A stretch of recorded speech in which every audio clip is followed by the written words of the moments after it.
Here we go. Here we go. Here we go, here we go, here we go, here we go. This is it. This is Top Flight Time Machine. I am Andy Hot Body Dose with Pa. I'm Sam Nifty Delaney, so what? It's the Monday morning episode, or if you're an IFS subscriber, the Sunday evening episode, because that's when we're recording it. Just better Sunday ready. Night than the South Bank show, isn't it? Which is what, well, I guess, depends on the South Bank show. Some of them were good. Aye, it depends who it was about, doesn't it, really? If it was like, there was one about the Smiths, which I remember we all looked forward to. I was just about to say that, and I can't even remember one about the Smiths. I was just about to say, I bet there was one about the Smiths. Really? Yeah, there was. Yeah, and it came out after they'd split up.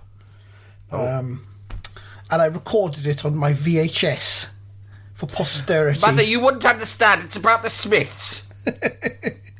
Yes, the South Bank show. Yes, that South Bank show. The one we never watch. Yes, the Smiths. Oh, Mother, you're such a Philistine. Melvin Bragg is a very intelligent man. My mum fancied Melvin Bragg, obviously. I mean, I said before, my mum basically fancied any man who appeared on television, as far as I can understand it, between like 1979 and 1989. Yeah. My understanding was any man who came on TV who was kind of between the ages of like 20 and 60, she'd be like, oh, I think he's gorgeous, that fella. So, Michael Burke. Definitely. Cannon and Ball. Oh, yeah, I mean, let me tell you, fucking Tommy Cannon, Bobby Ball, she was on about him until recently, like, because he died not that long ago. That's right, yeah. And she was, like, distraught about it and was texting me, because she, like, but the thing was about Bobby Ball was, he looked like Archie the Milkman. Yeah. Archie the Milkman was like a taller version of Bobby Ball, like sort of a bit taller and skinnier, but basically the same. And yeah, he just was like similar character. I think that's why she liked Archie, because it reminded her of Bobby Ball. But more. Bobby Ball, but more. Taller. Yeah, exactly. Fucking Bobby hell. Ball Extra, that's what he called himself. Did she fancy Duncan Chase Me Norvell? Probably, yeah. Because he was probably having a boyish appeal. Jesus Christ. I don't. She might have drawn the line at little and large, because let's be honest, neither of them. But I can imagine her having found Eddie Large's charisma, and I'm doing quote marks here, sexy. I'm afraid that's the sort of thing my mum would say. Funnily enough, I was talking to my mum's love life. We were up at we were stuck on Hogarth Roundabout. Anyone who lives or has lived in West London will know it. Sort of fairly miserable roundabout, but quite a well-known one. And we were looking, and there's a Tesla showroom on that roundabout. But what's funny is it's quite kind of down at heel looking. For you think Tesla, you think Elon Musk, you think, what do you think, largesse? Yeah, or lasers coming out of it and stuff. Exactly, but it looks like it's like a building that looks like it was built in the 80s to look modern, in like an 80s architect idea of what a modern building would look like. Yeah. And it's just sort of like grim, right? And there's some Teslas in the window. And we were stuck at the lights, and my wife was going, oh, that's sort of horrible, that building, for a Tesla building, isn't it? And I said, yeah. Well, I remember when that was a pub called, believe it or not, The Feathers, just like Roy and Blackie's local. Yeah. And I said, even by the standard of the pubs around here, it was pretty rough. I said, in fact, the only thing I remember about it is when we had a neighbour who I might have talked about before called The Tone. And The Tone, nice bloke, but like pretty young, because he was my mate Darren from next door. Darren was the one who I used to dig with. You used to dig with, of course, yeah. And the one who claimed that his dad took him to Disneyland on Concorde, and he went on a big wheel so fast that he spat, and then when he went round the next time, his own spit hit him in the face. Remember that? Yeah. And but The Tone was his older brother. And so The Tone was probably only about my brother's age. But he developed the hots for my mum, and he kept knocking round and asking her out. And I was like, what? Even when I was a kid, I was like, this isn't right. I mean, he was a lot older than me. It wasn't like my mate age. Yeah. It wasn't like one of my mates asking my mum out. But it was but what was the age difference then between him and your mum? I don't know. But the weird thing was that my mum was mates with his mum, right? That was what was weird. God. Still is, right? Yeah. But like, his mum was my mum's mate. And then her son, Tony, but I think self-appointed nickname was The Tone, right? The Tone kept knocking around and asking her out. And I thought, this isn't right. And because my mum is just like, she can't handle anything awkward, she just went, in the end, she just went, yeah, all right, it was one of those. He gave in. She gave in because he kept asking. And she went on a date with the Toad to the Feathers at Hogarth Roundabout. This all came flooding back to me earlier. Priestley and Rush. This all came flooding back to me earlier when we were stuck in traffic, feeling pretty miserable. God. I was been in a miserable mood all day. We're stuck in traffic, me and my wife. Miserable at Hogarth Roundabout, encased by traffic fumes. And my wife's just gone, look at that Tesla building. It's really poxy for a Tesla building. And I've gone, I remember it was the Feathers. Oh, yeah? Did you go there? No, my mum did once. The Tone from next door took her there. They all came flooding back. And a miserable day suddenly became all the more miserable. Oh, Jesus Christ. So was it just one date? Just one day. I don't think anything happened. Don't know. I'll ask my mum. I'll send her a text. Yeah. Yeah, get her I think it was just like, that's my mum. I mean, my kids had been around there today for Sunday dinner. Me and my missus didn't go because we actually had other plans, which I'll fill you in on if we have time. We've been out on a cracking National Trust Day out. Nice. Right? Brilliant. But my kids went round there and they came back and Len was a bit distressed. And I said, what's the matter? What happened? Was it the osteopath Rob McDonald's? Am I going to have to go round and spark him? And he went, no, it weren't that. There was a knocker. Remember recently I was talking about the knockers? Fucking hell, yeah. There was a knocker at my mum's. Now, my kids have never seen a knocker before, I don't think. Right.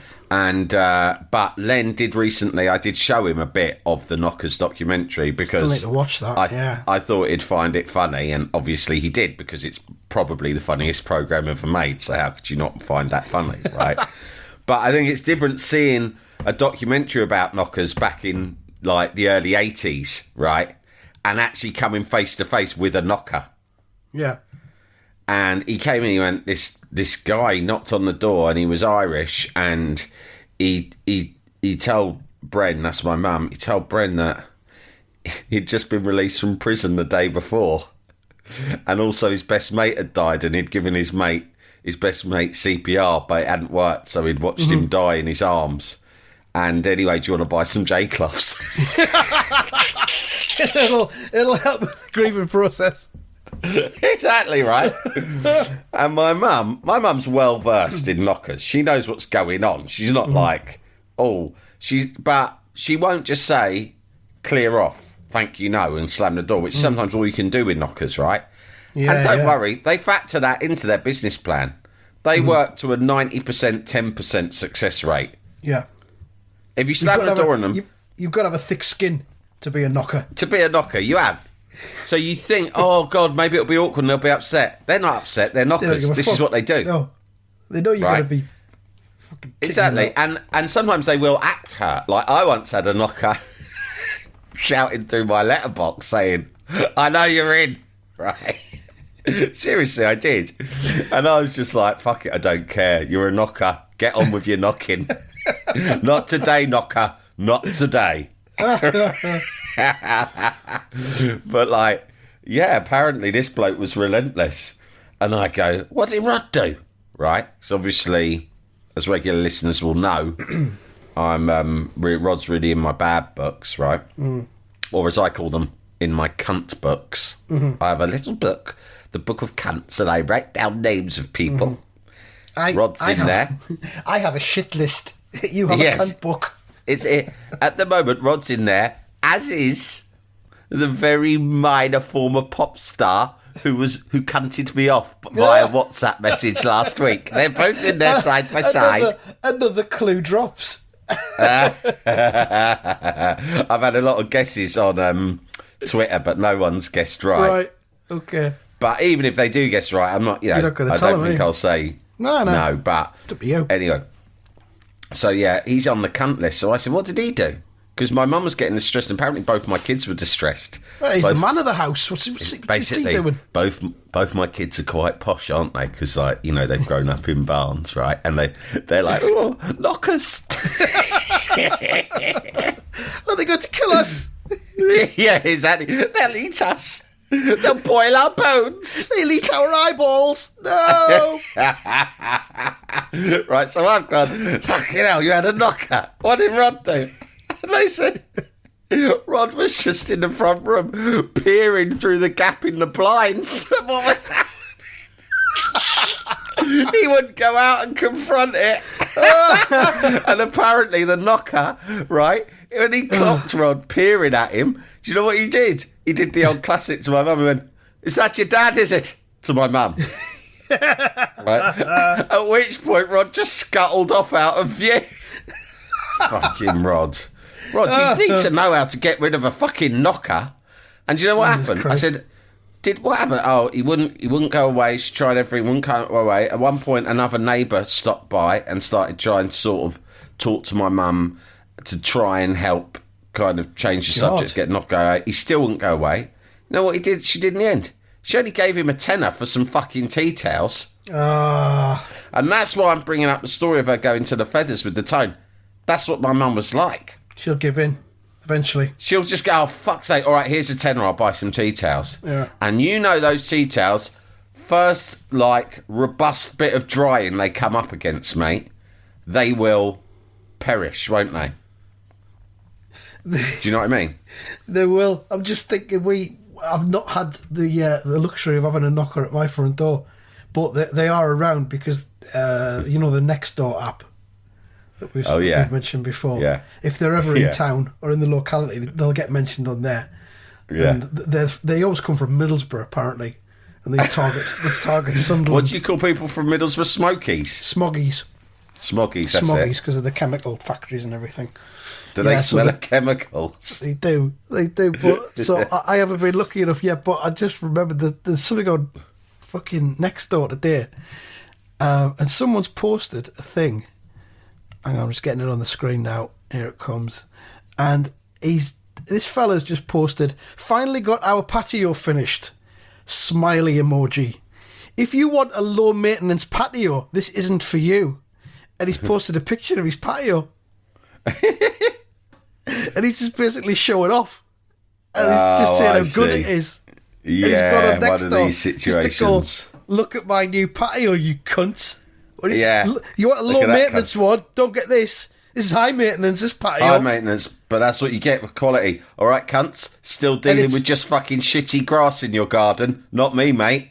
It's just some grey square tiles. And there's like a grey kind of border around it, and in the border there's some plants, and that's it. So it doesn't look high maintenance at all. It looks like he's got fake grass as well. He's had his old back done.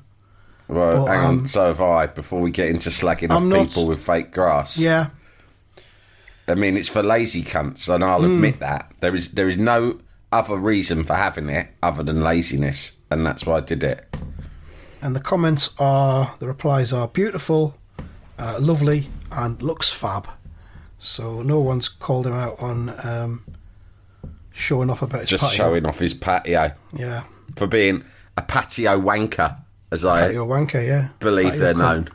Yeah. So, yeah. Jalapeño. Here's a brief but annoying message to let you know that you wouldn't be hearing this brief but annoying message if you were a subscriber to our Iron Filing Society Patreon offering. For the price of a pint and a St. Clement's each month, you can get up to 4 episodes a week, 9 months before the rest of the world gets them.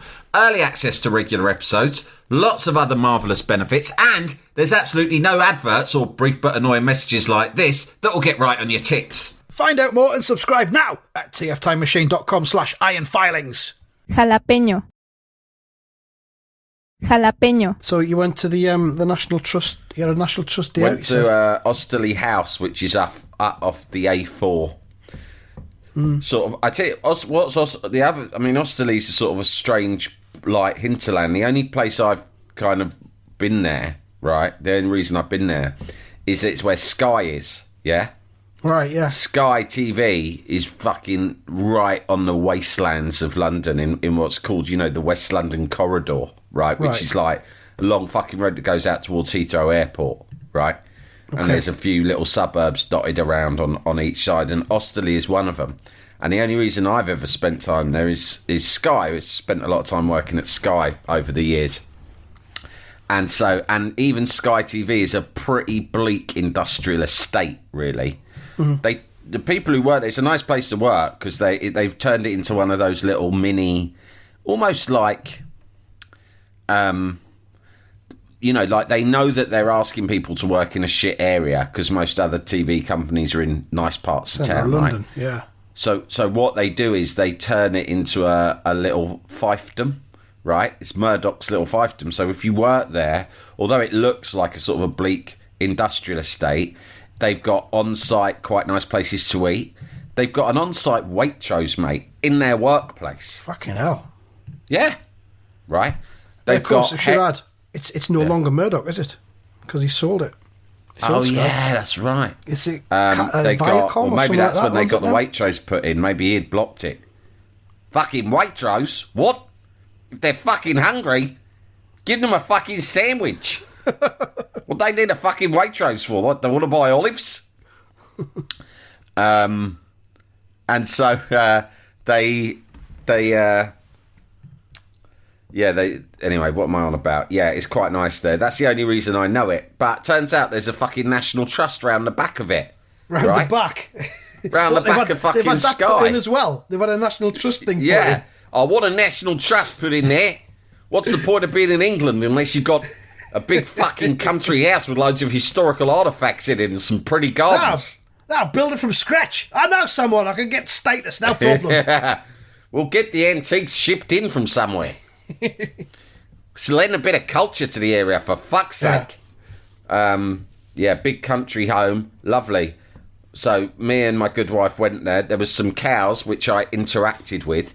Might post a picture for Turbo subscribers and write a little story about my day out, nice, actually. Because I've got some pics of the things that I did. I interacted with some white cows. I suspected they might be albinos. Really? Yeah. When you say interacted with, what did you do? I walked over there and I gave it the old "all right, lads," and I've not interacted with cows up close much over the years, so I didn't know what the conduct was.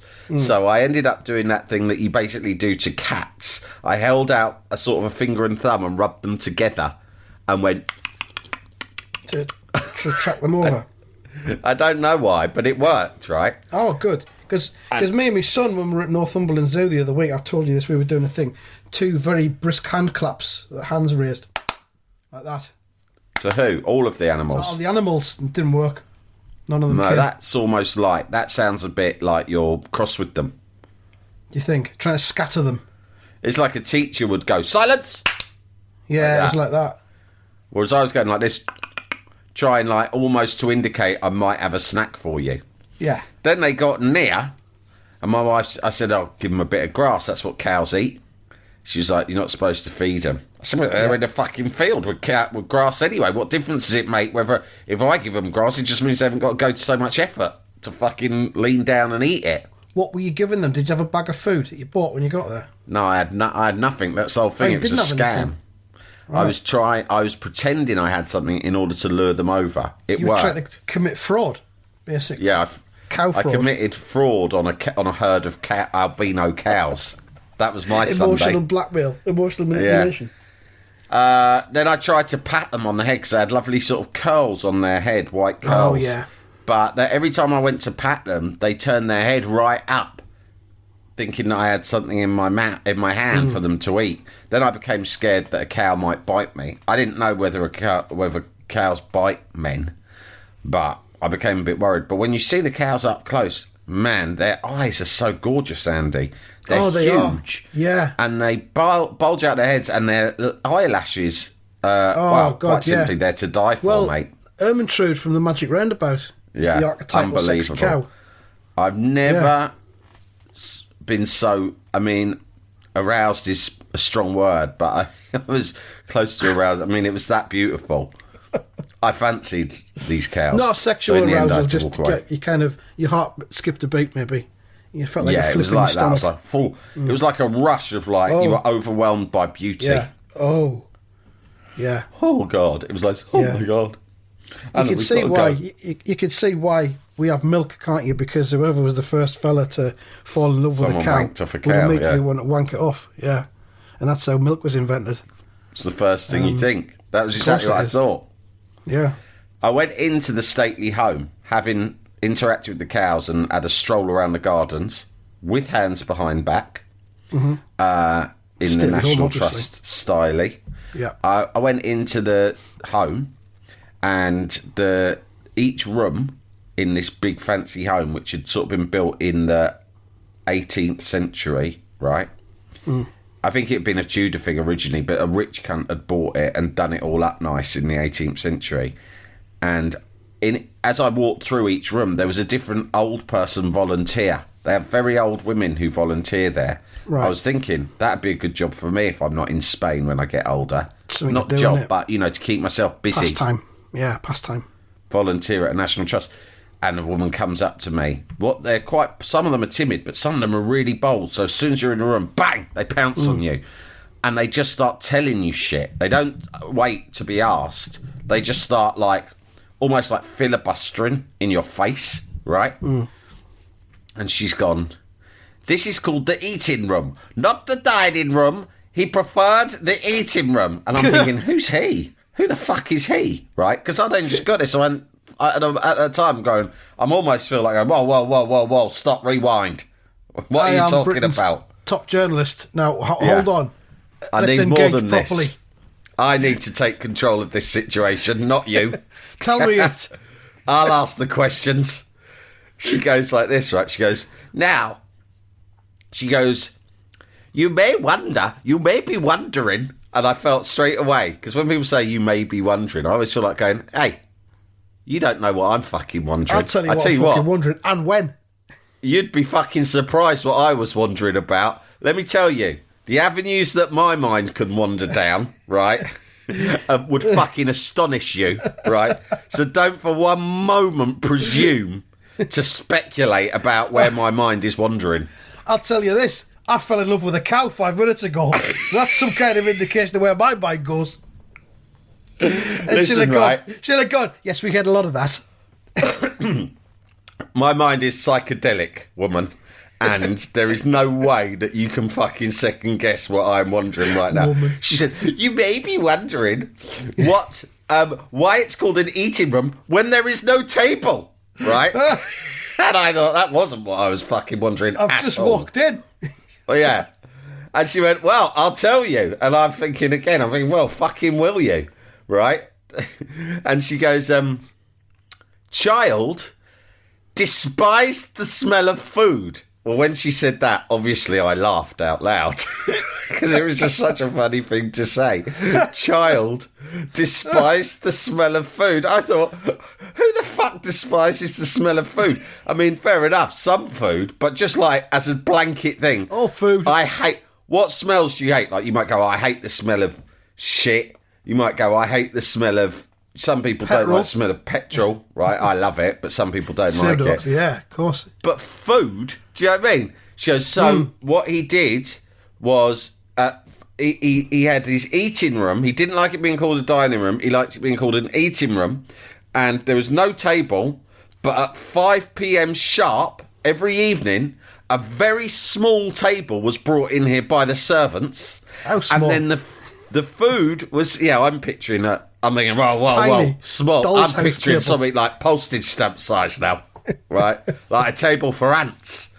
And she's going, and the food at that point will be sent up from downstairs, from the basement where it was cooked, where the smells could not come up from, right? And then they put it on the table, and he would eat at 5 o'clock, 5 courses every night.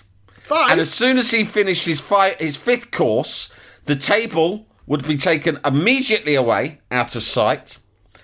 The women would withdraw to the drawing room, where they were welcome to have some of Child's tea, which was extremely rare at that time, and was kept in an ornate box, which was padlocked with a key.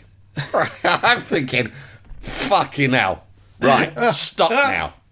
Stop, right? This is you're firing a lot of info at me.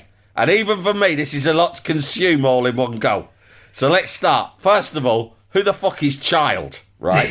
Because I thought she meant a child. I thought, who's this fucking spoilt kid who's going around saying, I don't like the smell of food, keep it in the basement until I'm ready at 5, right?